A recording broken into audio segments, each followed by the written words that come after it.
The conference hall floated in the void, a massive ring of metal and light circling a dead star. Inside, representatives from 847 worlds argued about the same problem they had debated for 6 months. They were coming, and no one knew how to stop them. Commander stood at the tactical display, his scaled hands moving across the hologram. Red markers showed the advance. 30 systems lost, billions dead. The enemy moved like a plague, consuming everything in their path. As people, they were warriors. They had fought in every major conflict for 3,000 years, but even they were losing. "We need new strategies," High Arbiter said from his seat. The old leader looked tired. His fur had turned gray over the past months. "Our fleets cannot match their numbers. Our weapons barely scratch their armor. What do we have that they fear?" The room fell silent. Admirals and generals looked at their feet. No one had an answer. The Galactic Council had known peace for so long that war had become something they studied in books, not practiced in reality. A door opened at the back of the chamber. An elderly figure shuffled inside, carrying a data tablet that looked older than most of the people in the room. Scholar Na moved slowly, her joints stiff with age. She taught history at the Archive World, a planet dedicated to preserving the past. "Forgive my interruption," Na said, her voice soft but clear. "But I believe I have something relevant to share." Turned to look at her. He had met Na once before, years ago when she gave a lecture about ancient civilizations. She had seemed odd then, obsessed with dead cultures that no longer mattered. "Scholar, we are discussing military matters. Unless you have a weapon hidden in that tablet, I do not think history will help us now." Na smiled, the kind of smile teachers give students who think they know everything. "History is a weapon, Commander. Those who forget it are doomed to repeat the mistakes of the past, and those who remember it can learn from those who came before." She moved to the display and inserted her tablet. The hologram changed. Instead of battle reports, ancient symbols appeared, floating in the air. They looked like no language anyone in the room recognized. Curved lines, sharp angles, dots and circles arranged in patterns that seemed both random and purposeful. "These are Terran glyphs," Na explained.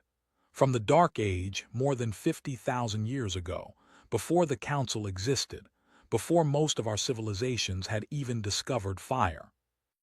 High Arbiter leaned forward. "Terran, you mean the humans? Scholar Na, surely you are not suggesting we seek help from fairy tales?" Murmurs rippled through the chamber. Some delegates laughed, others shook their heads. Everyone knew the stories about humans. They were bedtime tales told to children. Ancient warriors who could defeat any enemy, who built weapons that could crack planets and ships that moved faster than light itself. They were myths, nothing more. "I'm not speaking of fairy tales," Na said firmly. "I am speaking of historical fact. Humans existed, we have proof. Ruins on dead worlds. Technology we still cannot understand. Records in a dozen different languages, all telling the same story. Humanity was real, and they were the greatest warriors the galaxy had ever known." Crossed his arms. "If they were so great, where are they now? Why have we never met them? Why are there no humans in the Council?" Na tapped her tablet. New images appeared. A planet burned and lifeless, cities reduced to glass, orbital platforms shattered into debris. Because they destroyed themselves. The humans fought a civil war so terrible that it consumed 1,000 worlds. When the smoke cleared, those who remained made a choice. They gathered their ships and left. They flew beyond the galactic rim into the void between galaxies, never to return. "Then they are gone," said. "What good does knowing about them do us?" "Because they left something behind." Na's eyes gleamed with the excitement of a scholar who has found a great secret. "Defense protocols, automated systems designed to protect the galaxy in their absence, and warnings written in every language they encountered. Warnings that said if war ever consumed the galaxy again, if genocide and destruction became commonplace, then humanity would return." The room erupted in noise. Delegates shouted over each other. Some called Na a fool, others demanded proof. A few looked afraid, though whether they feared the idea of ancient humans returning could not tell. He studied the symbols on the display. Something about them felt wrong, not fake but dangerous, like looking at a weapon and knowing that someone had died by it. Scholar Na, even if we believed you, what would you have us do? Send a message into empty space and hope someone hears it? Pray to ghosts? The systems are already active, Na said quietly. The room went silent. 3 days ago, a monitoring station near the galactic edge powered on for the first time in 50. I have been tracking similar activations across Council space. Something has triggered the Terran protocols. The ancient machines are waking up. High Arbiter stood, his diplomatic calm finally cracking. And you wait until now to tell us. What if these machines attack? What if humanity's ghosts decide we are the threat? Na met his gaze without fear. Then we will have a much bigger problem than but I do not think that will happen. The protocols were designed to protect, not destroy. Humanity may have been warriors, but they were not monsters. They fought to defend, not to conquer. You speak as if you knew them, said. I have studied them my entire life, Na replied. I have read their words, seen their art, analyzed their technology. I know them better than most people know their own ancestors. And I know this. If humanity returns, they will learn what it means to face an enemy that has been preparing for war for 50,000 years. Wanted to argue. He wanted to dismiss the old scholar and return to real strategies, but something in her voice stopped him. Certainty. Na believed every word she spoke, and if she was right, if humans were more than legend, then everything was about to change. Very well, said slowly. Continue monitoring these activations. Report any changes immediately, but we cannot base our defense on myths and hope. Commander, prepare the fleet for the next engagement. We fight with what we have, not with what we wish we had. The meeting ended. Delegates filed out, returning to their ships and their doomed strategies. Remained behind, staring at the ancient symbols. Na stood beside him, quiet and patient. Do you really believe they will come? He asked. Na looked up at the stars beyond the viewport. I do not believe, Commander. I know. Humanity made a promise. And if there is one thing the records all agree on, it is this. Humans always keep their promises. Said nothing. He did not believe in myths or legends or ancient warriors from the stars. But as he left the chamber and returned to his ship, he could not shake the feeling that Scholar Na knew something the rest of them did not. Something that would change everything. In the void beyond the galaxy, in the darkness between stars, something ancient stirred and began to move. 6 months had passed since Scholar Na's warning, and the war had only gotten worse. Captain Jin sat in the command chair of the patrol ship Vigilant Dawn, watching his sensors paint pictures of empty space. His crew was young, most of them fresh from the academy. They had signed up to explore and discover, not to fight and die. But they had changed everything. Captain, we're detecting something odd, Lieutenant said from her station. She was the ship's language expert, brought along to help communicate with refugees fleeing the war. Now, she spent most of her time listening to enemy transmissions and trying to find patterns in the chaos. Jin walked over to her console. Define odd. Pointed at her screen. Waves of energy pulsed across the display, forming patterns that repeated every few seconds. It's a signal, coming from beyond the rim, from outside the galaxy entirely. I have never seen anything like it. Could it be, the Jin asked, some kind of weapon? No, sir. They use quantum encryption for their communications. This is something else. It is old. The encoding method matches nothing in our database except... She paused, her face going pale. Except theoretical reconstructions of pre-council technology. Jin felt a chill run down his spine.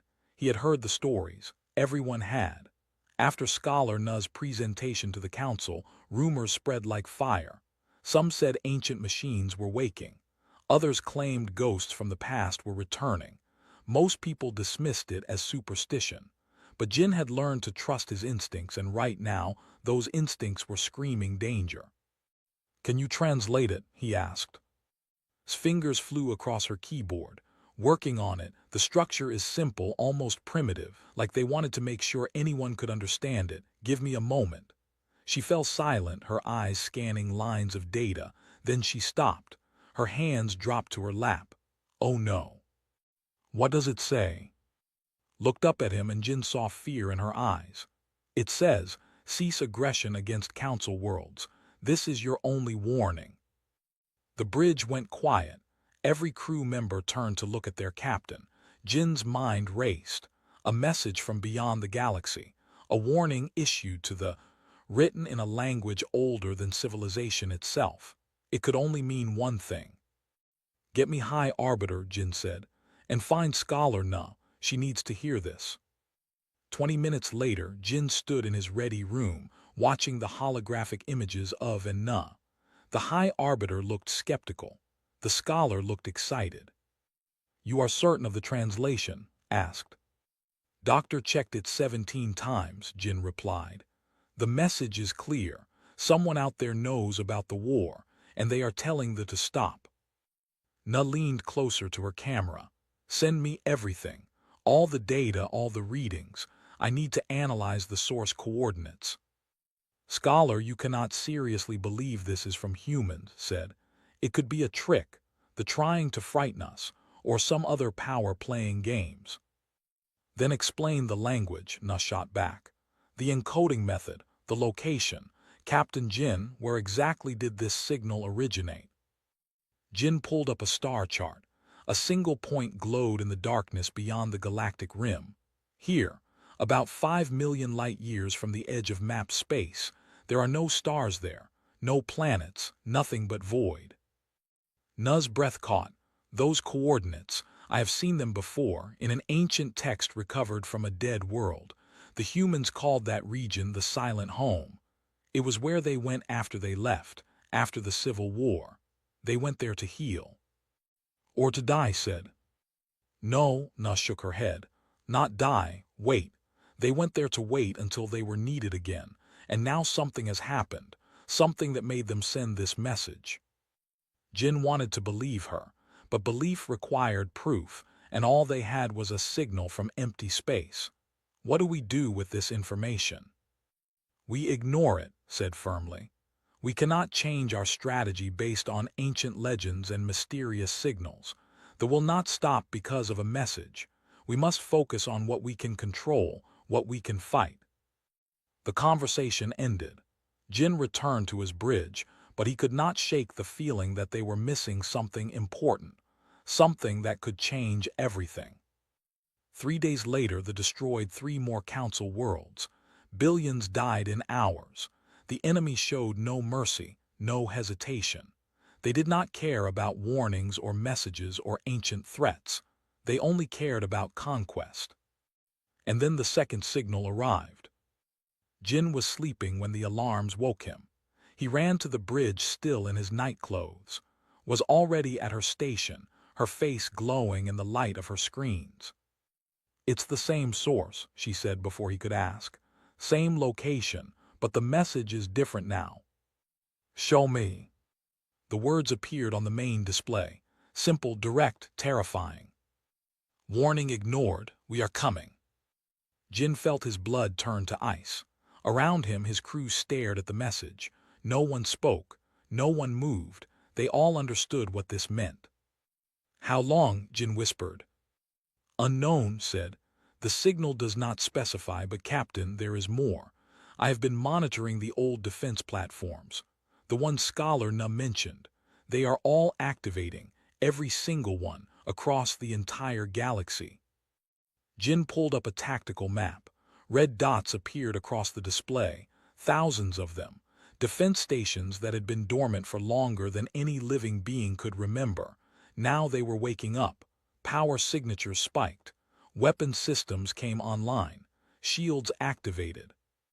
"Get me Scholar Na again," Jin ordered. When Na appeared on the screen, she was not in her office. She stood in what looked like an ancient command center, surrounded by holographic displays showing the same platforms Jin was monitoring. "They are preparing," Na said, her voice filled with awe. "The Terran protocols, defense systems left behind to protect the galaxy. They are preparing for humanity's return." "How long do we have?" Jin asked. Na studied her displays. "Based on the activation sequence, I would estimate 4 weeks, maybe less. The platforms are not just waking up. They are calculating jump points, navigation routes. They are showing someone the way home." "The way home," Jin repeated. "You mean humans are actually coming, real humans, not machines or automated defenses?" "Yes," Na's eyes shone with tears. "They are coming back. After 50,000 years in exile, humanity is coming home, and they are coming to wage war." Jin should have felt relieved. Reinforcements were arriving. Ancient warriors with technology beyond imagination were coming to save them. But all he felt was dread. Because if the stories were true, if humans were as dangerous as the legends claimed, then the galaxy was about to learn what real war looked like. "What do we do?" he asked. Na looked at him through the screen, and Jin saw something in her expression that frightened him more than any fleet. Understanding. She understood what was coming. She understood what humanity would bring. "We prepare," she said simply. "We prepare for the storm." Across the galaxy, on every council world, people looked up at the stars and wondered what was coming. They continued their advance, confident in their strength. High Arbiter tried to calm the panic spreading through the government. Commander his fleets for battles he knew they could not win. And beyond the rim, in the darkness between galaxies, thousands of ships turned toward home. They had been gone for 50,000 years. They had built new worlds, raised new generations, healed old wounds. They had tried to forget what they were, what they had been. But the galaxy was burning, and humanity remembered how to fight fire with fire. The message was clear. The warning had been given and ignored. Now there was only one thing left to do: return, and remind the universe why humans had left in the first place. Not because they were weak, not because they were afraid, but because they were too good at making others afraid. Admiral Sung had fought in 17 battles against the. He had won 3. The rest were desperate retreats where survival counted as victory. Now he commanded what remained of the Council's fleet, barely 200 ships protecting a sector that needed 2,000. His orders were simple: hold the line until reinforcements arrived. But everyone knew no reinforcements were coming. Commander stood beside Sung on the bridge of the flagship Eternal Resolve. After 6 months of losing, had learned humility. His confidence had been beaten down by reality. They were not just stronger. They were faster, smarter, more ruthless. Every tactic the Council tried, the enemy countered. Every trap they set, the enemy avoided. "Sensors are going crazy again," the tactical officer reported. "Same readings as yesterday. Space itself is bending." Sung nodded. For 3 days, their instruments had been detecting anomalies, ripples in space-time, energy signatures that made no sense. Scholar Na said it meant the humans were close. Most people thought it meant their sensors were breaking down from overuse. "Admiral, the fleet is moving," said, studying his display. "They are heading straight for us. 300 ships." Sung closed his eyes. 300 against 200. And the ships were better armed, better armored. This was not a battle, it was an execution. "Sound the alert. All ships to combat positions. We will make them pay for every meter of space." The fleet formed up, preparing for their final stand. Captains said goodbye to their families over long-range communications. Engineers checked weapons one last time. Marines loaded their rifles with ammunition they knew would not be enough. Everyone waited for the end. Then space tore open. It started as a shimmer like heat waves on a desert planet. Then the shimmer grew, expanding into a hole in reality itself.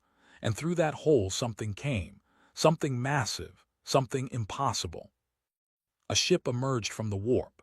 It was black as the void between stars, so dark it seemed to drink in light rather than reflect it. The ship was huge, easily twice the size of anything in Sung's fleet. Weapons covered every surface, gun ports and missile bays and devices that looked like nothing in any database. The hull was smooth, organic almost, as if it had been grown rather than built. Then another ship appeared, and another, and another. "Count them," Sung whispered. The tactical officer's voice shook. 10, 20, 50. Admiral, they are still coming. 100 ships, 200, 300. The officer paused. They have stopped. Final count 347 vessels, all unknown design, all heavily armed. The bridge fell silent. Everyone stared at the displays. The mysterious fleet hung in space between the council and like a wall of darkness separating two enemies. "Are they targeting us?" asked. "Negative, they are, just sitting there, waiting." A message came through on all frequencies, audio only. The voice was female, calm, speaking in perfect council standard. "Council vessels, this is Colonel of the Terran Defense Fleet. We have received your distress call. We are here to help." Sung and looked at each other. Terran, human, the legends were real. "Open a channel," Sung ordered. His hands were shaking. "Colonel, this is Admiral Sung of the Galactic Council. We did not send a distress call." A pause, then spoke again. "The galaxy is burning, Admiral. That is distress enough. We have been watching. We have seen what they do to conquered worlds. We have seen the genocide, the destruction. This is why we are here." You are human." "Yes, Admiral, we are human, and we have come home." On the main screen, an image appeared. Colonel stood in what looked like a command center. She wore a black uniform covered in equipment Sung did not recognize. Her face was smooth, young-looking, but her eyes were old. Eyes that had seen terrible things. Behind her, Sung could see other humans, dozens of them, working at stations with focused intensity. "We need tactical data," said. "Everything you know about the fleet positions, technology, strategies, we need it now." Stepped forward. "Colonel, perhaps we should discuss this. Establish protocols. We need to coordinate our forces, plan our approach." His expression did not change. "Commander, the fleet is 3 million kilometers away and closing. We have approximately 40 minutes before they reach firing range. There is no time for discussion. Send us the data or stand aside.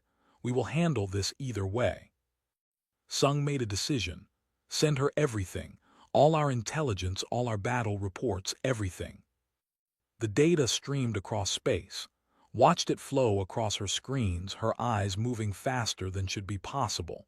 She was reading everything, absorbing information at an inhuman rate. After 30 seconds, she nodded. "Understood, we have analyzed your reports. They use aggressive swarm tactics combined with overwhelming firepower. Their shields are strong but single-layer. Their weapons are plasma-based, effective but predictable. They rely on fear and momentum rather than strategy." She turned to someone off-screen. "Execute pattern Sigma 7, full engagement, no survivors." "Wait," Sung said. "Colonel, you just read 6 months of combat data in 30 seconds. That is impossible." Looked back at him, and Sung saw something in her eyes that made him glad she was on his side. "Admiral, humans have had 50,000 years to advance. We have had 50,000 years to prepare. We have technology your people cannot imagine. We have weapons that would horrify you. And we have been waiting for this moment for longer than your civilization has existed. Now, if you will excuse me, I have a war to end." The channel closed. Sung watched as the human fleet began to move. They did not fly like council ships, engines burning bright. They glided, silent and smooth, like sharks through water. The formation they took was nothing like anything Sung had seen before. It was fluid, constantly shifting, each ship covering another in an intricate dance of position and timing. "They are firing," Tactical reported. "Plasma torpedoes, thousands of them." The missiles streaked toward the human fleet. Sung held his breath, but the humans did not dodge or raise shields. Instead, every ship fired at once, not missiles or plasma, something else. Beams of pure white light that moved faster than anything should move. The light touched the missiles and they simply stopped existing, not exploded, not destroyed. They ceased to be, erased from reality as if they had never been there at all. "What was that?" whispered. Scholar Nu's voice came over the communication system. She was watching from her research station. "Quantum disruptors. They unmake matter at the subatomic level. The weapons existed in theory 50,000 years ago. Humans made them real." The human fleet reached engagement range. What happened next would haunt Sung's dreams for the rest of his life. The humans did not fight like the Council. They did not try to disable enemy vessels or target specific systems. They simply erased them. Ship after ship vanished in flashes of white light. They tried to fight back, firing everything they had. But human shields absorbed the attacks without even flickering. And the return fire never missed. In 12 minutes, 300 ships became debris. Not one human vessel took damage. Not one. "This is not a battle," said quietly. "This is an execution." Colonel's voice returned. "Admiral Sung, the immediate threat has been eliminated. We are moving to engage the main fleet. I recommend you fall back to defensive positions and tend to your wounded. We will contact you when the sector is secure." "How long will that take?" Sung asked. 3 days, maybe 4. They have approximately 2,000 ships in this region. We will need time to find them all. 2,000 ships. Colonel, we have been fighting them for months. We could barely handle 100. Smile was cold and sharp. "You are not us, Admiral. We have been preparing for this war since before your species knew what war was. Trust us. We know what we are doing." The human fleet jumped away, vanishing into warp space with a precision that should not be possible. Sung stared at the empty space where they had been. Around him, his crew sat in shock, trying to process what they had just witnessed. "They are going to win," said. It was not a question. "Yes," Sung replied. "They are going to win, and that terrifies me more than they ever did." Scholar Na appeared on the screen from her station. She looked older somehow, tired. "I tried to warn you. Humanity did not leave because they were weak. They left because they were too strong. Because when they wage war, nothing can stop them. They are not here to help us win. They are here to make sure to learn what happens when you wake a sleeping dragon." For 3 days, the human fleet moved through space like a storm. They hit supply bases, command centers, shipyards. They destroyed everything military and left civilian populations untouched. It was surgical, precise, and absolutely merciless. The who had seemed unstoppable fell apart. Their war master sent desperate messages demanding the humans fight with honor. His response was simple. "Honor is for those who deserve it. You do not." On the 4th day, the humans returned to Council space. Colonel requested a meeting with High Arbiter. Sung and were invited to attend. They gathered in a virtual conference room, holograms facing each other across space. Stood straight, her uniform perfect, her face neutral. "The sector is secure. We are now advancing into the core systems. We estimate total victory in 90 days. 90 days, repeated. "We have been fighting for 9 months and made no progress." "You are not equipped for this kind of war," said simply. "You built a civilization on peace and cooperation. That is admirable, but it makes you vulnerable to those who choose violence. We do not have that weakness. We were built for war. We evolved through war. We are very, very good at it." "Had to know. What happened to you, out there beyond the galaxy? What did you become?" His expression softened slightly. "We became what we needed to be, Commander. We remembered what we were. And now we are here to make sure you never forget what lurks in the dark, because there will always be enemies, always be threats, and if you are not strong enough to face them, then someone else will have to do it for you." The meeting ended. The humans left to continue their war, and across Council space, people celebrated their salvation while trying not to think about what that salvation cost. They had been saved by monsters, monsters who looked human, monsters who had come home. General Wu watched the planet below through the viewing port of his command ship. Prime, the enemy, cities covered the surface like scars on skin. Millions lived down there, maybe billions. Most of them civilians who had nothing to do with the war. But General Wu had learned long ago that war did not care about guilt or innocence. War cared about winning. Commander stood beside him. After the first human victories, High Arbiter had asked to work with the humans to learn from them, to understand them. 3 months later, wished he had refused. What he had learned kept him awake at night. The ground assault begins in 1 hour, Wu said. His voice was calm, almost gentle. He was a small man, shorter than most humans had met, but there was something about him that made people step back. A presence, an aura of controlled violence.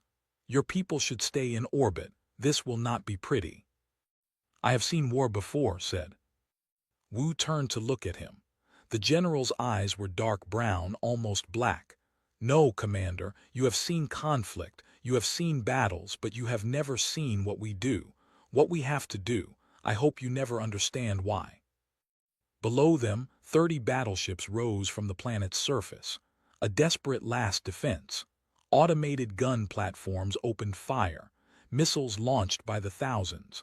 They were throwing everything they had at the human fleet. The humans did not even slow down. Their shields absorbed the attacks. Their weapons eliminated the battleships in seconds. The gun platforms fell silent, their targeting computers overwhelmed by jamming signals that should not be possible. The path to the planet was clear. Drop pods away, an officer reported. Watched the tactical display. 10,000 pods fell from the human ships, each one carrying soldiers and equipment. They hit the atmosphere at speeds that would kill anything organic, but the humans had long ago solved that problem. Shields absorbed the heat. Thrusters controlled the descent. The pods landed with precision, forming a perfect perimeter around the planet's capital city. Can I observe the ground operation? Asked. Wu considered the question. You may watch from here. I will share my command feed with you. But I warn you, Commander, what you are about to see will change how you view humanity. Once you see what we really are, you cannot unsee it. Nodded, he needed to understand.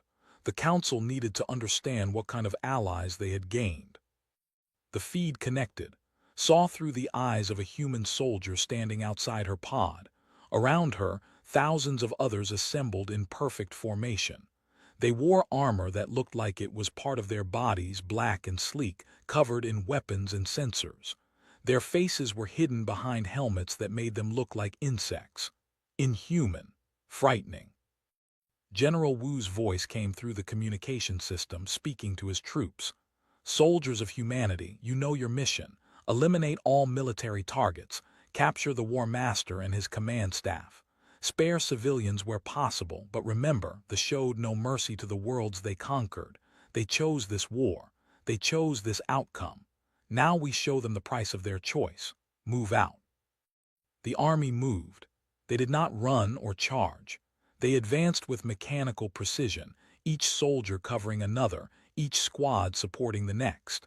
The first defenders appeared, opening fire with plasma rifles. The humans did not take cover. Their shields absorbed the shots, and they returned fire with weapons that made the plasma rifles look like toys. Watched as human soldiers fired bullets that exploded on impact, scattering fragments that sought out targets with their own guidance systems. He watched as they launched drones smaller than insects that flew into enemy positions and released clouds of gas that made soldiers fall unconscious in seconds. He watched as they used sonic weapons that shattered bones and collapsed lungs without leaving visible wounds. The military had trained for years. They were fierce warriors, proud and strong. Against the humans, they lasted 17 minutes. Target the command center, Wu ordered. War Master Bo is there. I want him alive. 6 soldiers broke from the main force.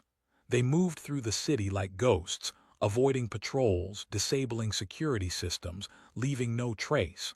Followed them through their helmet cameras. They reached the command center, a massive building at the city's heart. The entrance was guarded by 50 elite soldiers in powered armor. The humans did not slow down. They threw devices that looked like small stones.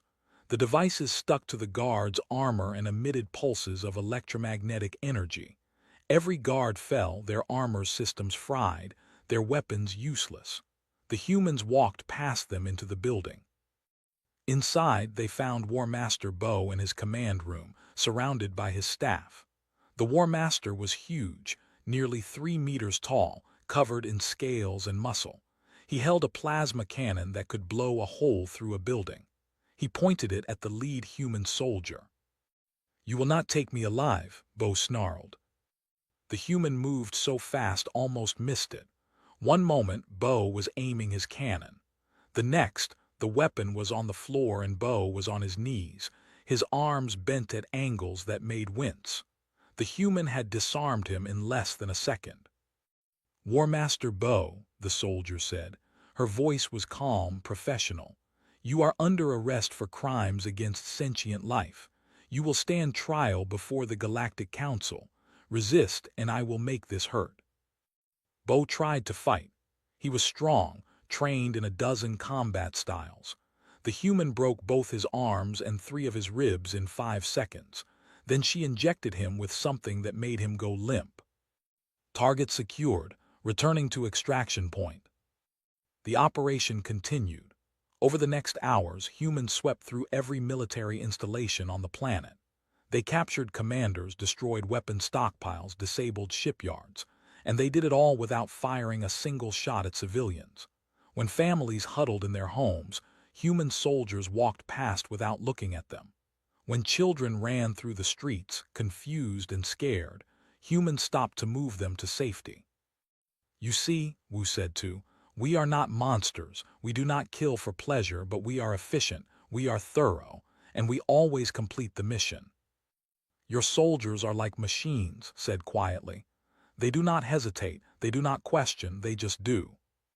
"No, they are not machines, they are professionals. They have trained for this their entire lives. Every soldier you see down there has spent years learning how to fight, how to kill, how to survive. But more importantly, they have learned when to fight and when to show mercy. That is what makes us different from The main army reached the government district.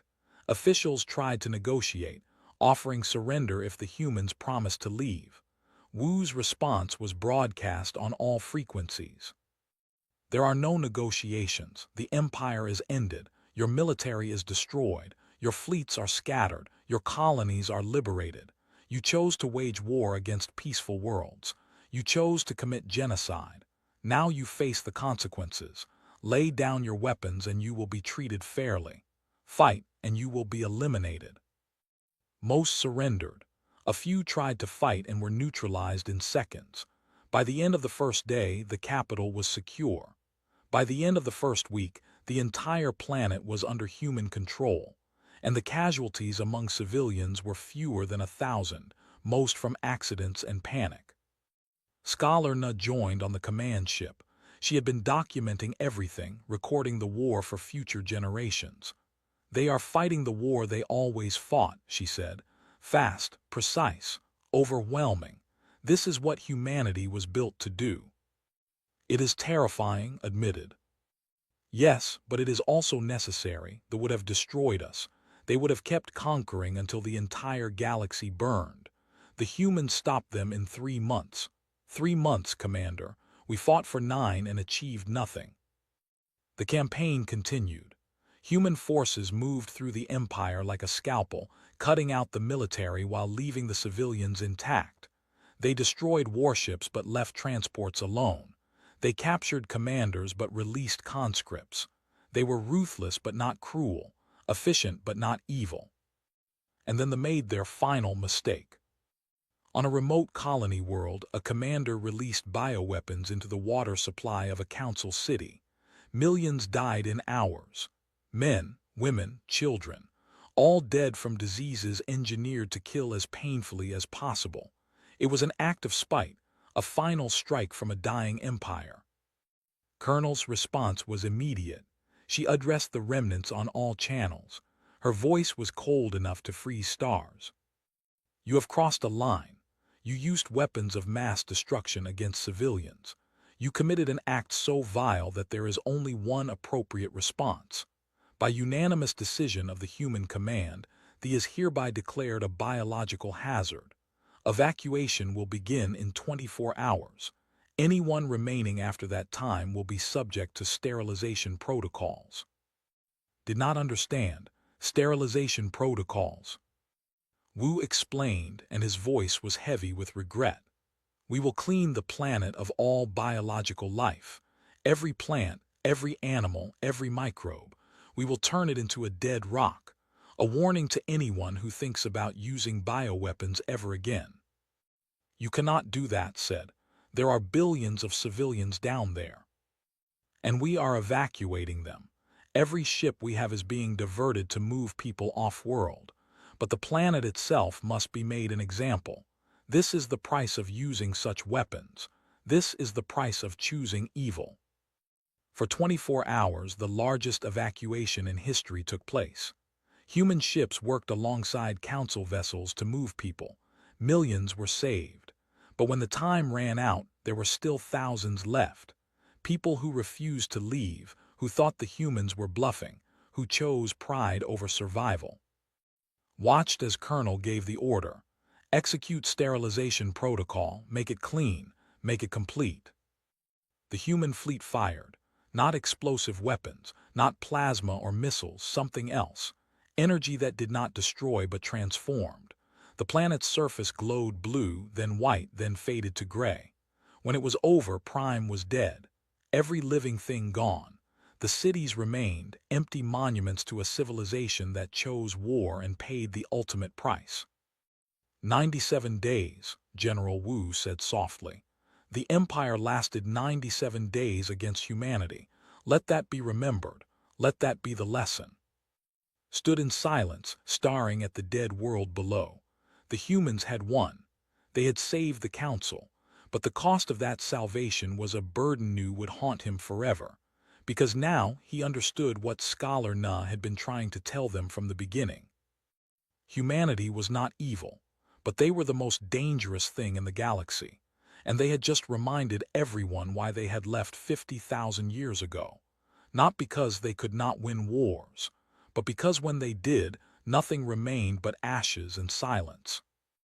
The Ring of Accord looked different now.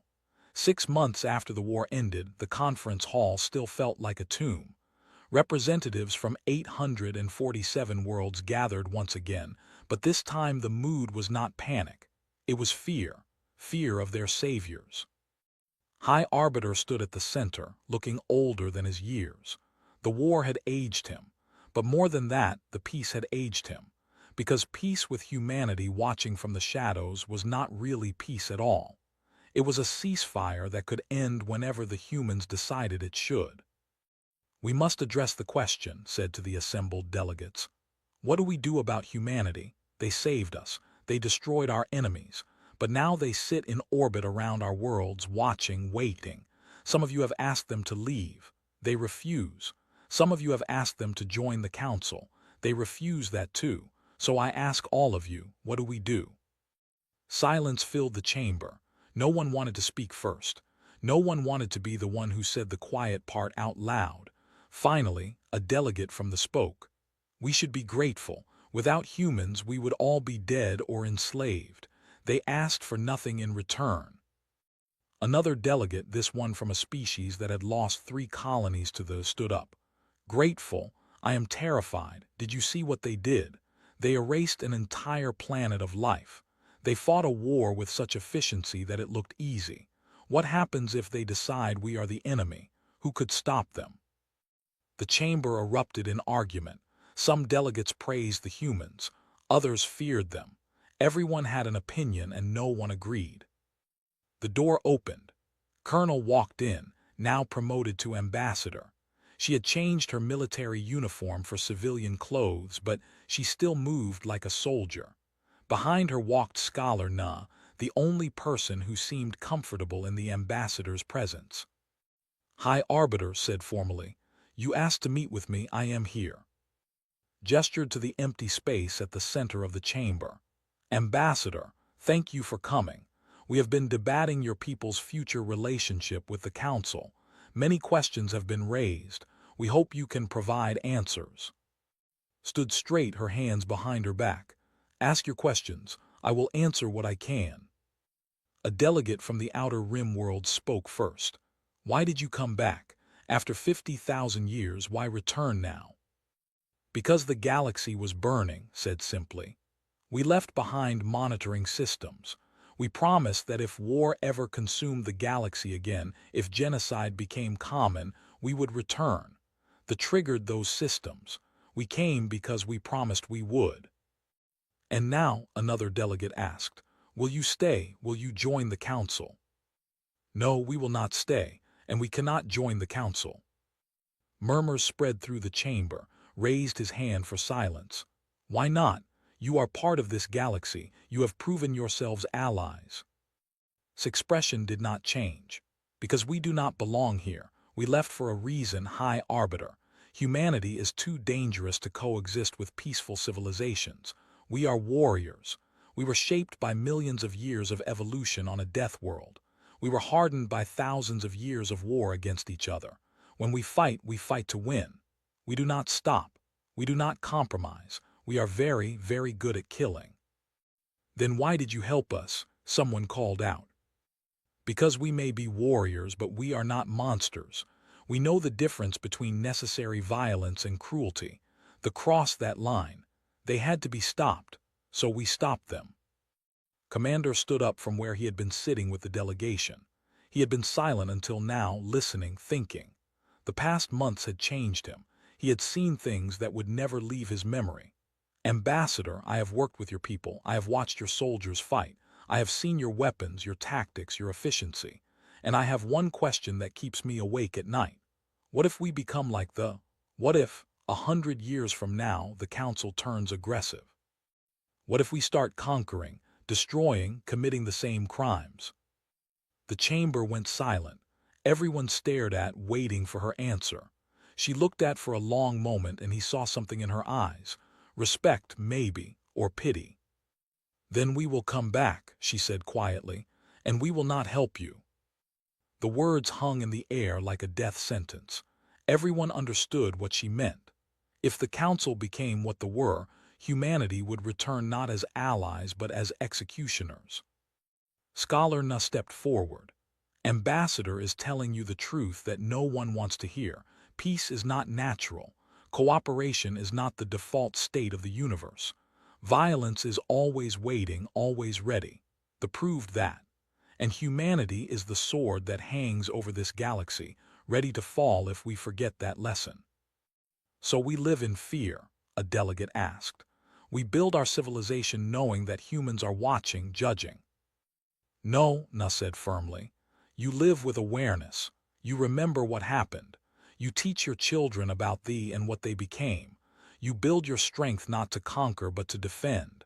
And you never, ever forget that there are consequences for choosing evil. Nodded, Scholar Na understands. She always has. That is why we are offering something to the Council before we leave. Offering what? Asked.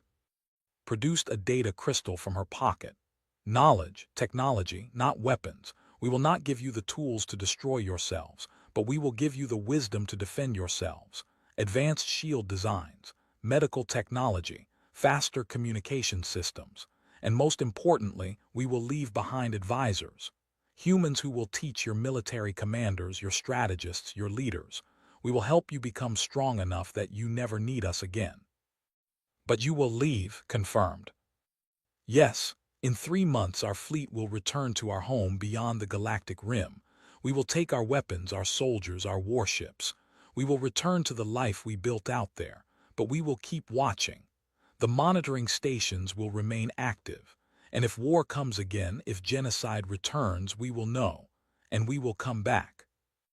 A delegate from a peaceful farming world stood up, his voice shaking.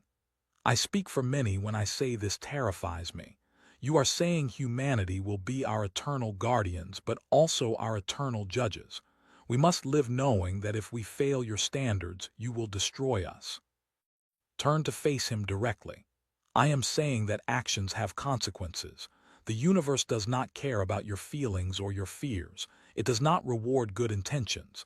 It rewards strength, preparation, and the will to do what must be done. Humanity learned that lesson the hard way. We nearly destroyed ourselves learning it. Now we are sharing that knowledge with you. What you do with it is your choice. The debate continued for hours. Some delegates argued for accepting the human offer. Others wanted to refuse it to maintain complete independence. But everyone knew the truth.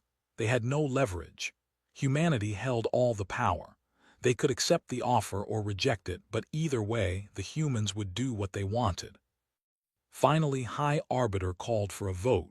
The measure passed with a clear majority. The Council would accept human advisors, technology, and knowledge, but not weapons, never weapons. After the vote, met privately with, and Na in a small conference room overlooking the stars. I have one final question, said. Personal, not political. What did you become out there? In 50,000 years beyond the galaxy, what did humanity turn into? Was quiet for a long time. When she spoke, her voice was soft. We became what we needed to survive. We built a new civilization based on discipline, strength, and constant preparation. We raised children who trained from birth to be warriors. We developed technology that makes what you saw look primitive. We turned ourselves into a weapon, Arbiter. A weapon that we pointed outward, away from ourselves, always ready for the day we would be needed again. Do you regret it? Every day, we gave up so much. Art, culture, leisure, peace. Everything humanity was before the Civil War. We became a military society because we had to, because we knew that someday, somewhere, someone would need us, and we were right. Spoke up. Ambassador, you said humanity nearly destroyed itself. How did you stop? How did you pull back from the edge? Smiled, but it was a sad smile. We remembered what we were fighting for. We looked at the ashes of our worlds and asked ourselves if this was what we wanted, and we decided it was not. So we left. We took our ships and our weapons and our anger, and we left this galaxy behind. We thought we could forget. We thought we could heal, but you cannot forget what you are. You can only choose what you do with it. And what will you do now? Na asked. After you return to your home? We will wait, we will watch, and we will hope that we are never needed again. Because every time humanity wages war, we lose a piece of our soul. We are good at killing, scholar, too good. And every time we do it, it becomes a little easier. That is the real danger, not that we will fail to protect you, but that one day we might start to enjoy it. 3 months later, the human fleet prepared to leave. They gathered at the edge of Council space, 347 warships ready to make the jump beyond the galactic rim. Captain Jin and Doctor, who had detected the first human signal, watched from their patrol ship as the fleet formed up. They are really leaving, said quietly. Yes, and the galaxy is safer for it, but also less safe, because now we know what is out there. Now we know what we could become. Do you think they will come back? Jin thought about everything he had seen. The battles, the efficiency, the cold precision of human warfare. I hope not. I hope we never need them again. But if we do, I am glad they exist. The human fleet activated their drives. Space twisted and bent around them. For a moment, the ships hung between realities, visible and invisible at the same time. Then they were gone, vanishing into the darkness beyond the galaxy. On the ring of Accord, Scholar Na stood in her office, updating the historical records. She wrote about the war, the humans, the lessons learned. And at the end, she added a warning for future generations who might forget what had happened here. Humanity was real. They returned when we needed them. They saved us from destruction and then left again, returning to their exile beyond the stars. Let this record serve as a reminder. War is always possible. Evil is always waiting. And somewhere in the darkness, humanity watches. They are not gods. They are not saviors. They are simply the price we pay for forgetting that peace must be earned, defended, and preserved. May we never forget. May we never need them again. but may we always remember that they are there, waiting in the silent home, ready to return if we call, or if we fail. The record was sealed and stored in the deepest archives, and across the galaxy, life returned to normal, people rebuilt, governments reformed, the memory of the faded from immediate fear to historical lesson. But sometimes on clear nights people would look up at the stars and wonder. Out there, beyond the rim, beyond the light of familiar suns, humanity waited, not as myth or legend, but as truth, as guardians, as judges, as the ancient lore that had become terrifyingly real. And in the darkness between galaxies, the human fleet traveled home, carrying with them the weight of what they had done. They had waged war. They had killed millions.